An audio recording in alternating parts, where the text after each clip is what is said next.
Hello class 11। तो आज का जो हमारा टॉपिक है वो है इक्वेशन ऑफ मोशन को कैलकुलस मेथड से प्रूव करना। और आपको ये पता ही है कि ये एग्जाम पॉइंट ऑफ व्यू से कितना इंपॉर्टेंट। आइए हम पहले फर्स्ट इक्वेशन ऑफ मोशन देख लेते हैं बाय कैलकुलस मेथड।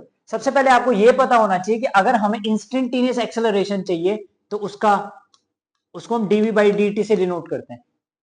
तो बस यहीं से स्टार्ट करते हैं क्वेश्चन को। dt को इधर लेके जाते हैं तो A D T is equal to जाता है डीवी। अब अगर इस फॉर्म में आता है तो हम कर देते हैं बोथ साइड इंटीग्रेशन। तो बोथ साइड इंटीग्रेशन करते हैं बच्चों। तो जब इंटीग्रेशन होता है तो आपको पता है कौन सा साइन लगता है, तो ए डी टी ऐसे करके integration is equal to DV का इंटीग्रेशन।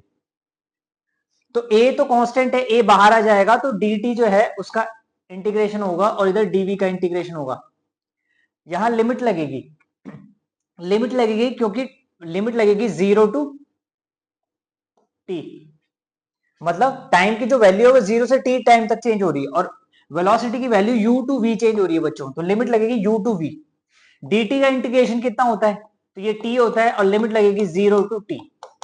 ऐसी जो dv का इंटीग्रेशन होगा वो कितना होगा, वो हो जाएगा v। तो लिमिट लगेगी u टू v।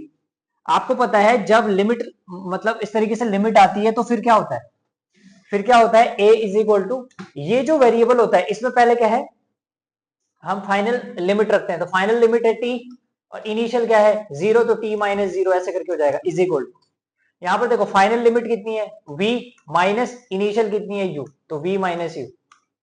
तो a t माइनस 0 तो t हो गया और b माइनस u हो गया ऐसे करके। तो ये हो जाएगा a t is equal to v minus u।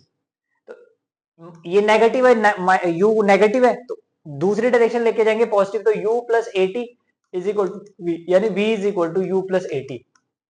और बच्चों यही हमारा क्या होता है, फर्स्ट इक्वेशन ऑफ मोशन होती है, जिसमें v का मतलब क्या होता है, v का मतलब होता है फाइनल वेलोसिटी, u का मतलब क्या होता है इनिशियल वेलोसिटी, a का मतलब क्या है एक्सेलरेशन, t है टाइम। तो इस तरीके से हम क्या है फर्स्ट इक्वेशन ऑफ मोशन को प्रूव कर लेते हैं कैलकुलस मेथड से। अब हम करते हैं सेकंड इक्वेशन ऑफ मोशन। आपने इनको नोट करना है, ठीक है। तो अब सेकंड इक्वेशन, तो सेकंड जो इक्वेशन है, सेकंड इक्वेशन ऑफ मोशन,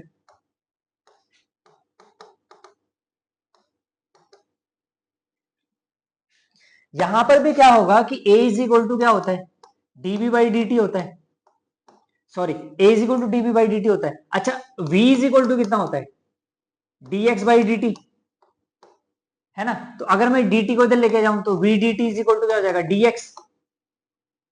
तो अच्छा dx ना लिख के हम इसको ds लिख सकते हैं, ds। तो ये क्या है, मतलब s रिप्रेजेंट कर रहा है डिस्प्लेसमेंट या डिस्टेंस को, ठीक है। तो v dt is equal to ds हो जाएगा। अब क्या करते हैं हम लोग, बोथ साइड इंटीग्रेशन करते हैं, बोथ साइड इंटीग्रेशन। तो जब दोनों साइड इंटीग्रेशन करते हैं तो क्या हो जाता है, मतलब v dt का integration is equal to ds का इंटीग्रेशन। तो v की वैल्यू हम क्या है पहली क्वेश्चन से पुट करते हैं। अब देखो v इज इक्वल टू क्या होता है u प्लस ए टी होता है from first equation, from first equation पहली इक्वेशन से। तो v की जगह पे क्या रख लेंगे हम, u प्लस ए टी रख लेंगे। तो रख लिया u plus A T dot D T integration is equal to ds का इंटीग्रेशन। अच्छा ये u का इंटू डी टी से होगा तो u डी टी का इंटीग्रेशन, ठीक है, और प्लस ए टी का डी टी से इंटू होगा तो ए टी डी टी का integration is equal to ds का इंटीग्रेशन। अब बच्चों लिमिट लगती है, देखो यहाँ पे वेरिएबल कौन सा है dt है, तो लिमिट लगेगी, टाइम की लिमिट लगेगी 0 से t, और इधर ये ds डिस्प्लेसमेंट है तो यहां से 0 टू s लिमिट लग जाएगी। तो अब क्या होता है देखो, ये जो u dt है, तो u तो कांस्टेंट है, u आगे आ जाएगा, और dt का इंटीग्रेशन क्या होता है बच्चों t, और लिमिट कितनी है 0 टू t। ऐसे क्या है प्लस ये जो a है वो कांस्टेंट है, तो t का इंटीग्रेशन क्या होगा, तो t का इंटीग्रेशन कितना होगा बच्चों, एक पावर है ना इसकी t की पावर, जब इंटीग्रेशन होता है तो कितना हो जाएगा एक पावर बढ़ जाएगी तो +1, ठीक है, और अपॉन में 1 + 1 ये इसका इंटीग्रेशन हो जाएगा बच्चों। तो लिमिट लगेगी कहां से कहां तक, 0 से t तक, लिमिट लगेगी 0 से t is equal to ds का इंटीग्रेशन s होगा, लिमिट लगेगा 0 टू s। अब क्या देखो, u आपको पता है पहले फाइनल लिमिट को रखते हैं, यहाँ पे फाइनल लिमिट है t और इनिशियल है 0, t माइनस 0 प्लस a, ये हो गया हमारा क्या t² बाई 2। तो पहले फाइनल लिमिट रखेंगे फिर हम इनिशियल रखेंगे तो 0 स्क्वायर बाई 2 माइनस का is equal to final minus initial s minus 0। तो u t माइनस 0 t हो गया plus a t square by 2 में से 0 ये 0 ये वाली टर्म तो चलेगी, तो ये बचेगा कितना a t square by 2 is equal to s minus 0 s। तो ये हो जाएगा s is equal to u t plus half a t square. और बच्चों यही क्या होती है हमारी सेकंड इक्वेशन होती है, जिसमें s का मतलब डिस्प्लेसमेंट होता है। s का मतलब क्या होता है? Displacement. u initial velocity t time a acceleration t time. आया हुआ बहुत ही आसान है, ठीक है। अब हम क्या करते हैं, थर्ड इक्वेशन देखते हैं बच्चों। तो इसके लिए भी वही यूज करेंगे, मतलब v हमको पता है वेलोसिटी इज इक्वल टू होता है ds बाई dt। बस हमें थोड़ा सा चेंज करना है थर्ड इक्वेशन में। चेंज क्या करना है, ds बाई dt है, इधर बस dt का इंटू सॉरी dv का इंटू ऊपर और dv का इंटू नीचे कर देंगे ऐसे करके। v इज इक्वल टू क्या हो जाएगा, dv by dt into ds upon में dv। तो dv को उधर लेके जाओ तो v dv is equal to dv by dt into ds। तो ये कितना हो जाएगा, v dv, तो ये हो गया कितना, v dv is equal to dv by dt होता है a डॉट ds।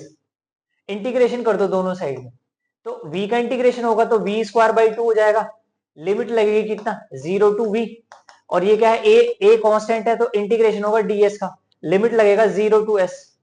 तो अब देखो पहले फाइनल लिमिट रखो v sorry u to v है ना, तो फाइनल लिमिट रखो v स्क्वायर बाई 2 माइनस फिर इनिशियल रखो u square by 2 is equal to a तो कांस्टेंट है, ds का इंटीग्रेशन s होगा, लिमिट लगेगा कितना 0 टू s। अब ये v square minus U square है, दोनों के अपॉन में 2 है तो अपॉन में 2 लिख लो, और ये कितना हो गया a s minus final limit रखो s माइनस 0, s माइनस 0 कितना हो गया s ही होगा तो as। तो v square minus U square upon 2 is equal to as। 2 divide में उधर जाके मल्टीप्लाई हो जाएगा, तो v square minus U square is equal to जाएगा 2as। तो 2as is equal to v square minus U square. ये हमारी क्या आ गई third equation. First equation, second equation, third equation by calculus method. Most important 11th में ये जरूर आता है, हाफ ईयरली हो, एनुअल हो या फिर कोई भी यूनिट टेस्ट हो। आपको कैसी वीडियो लगी कमेंट जरूर करना। Thank you very much.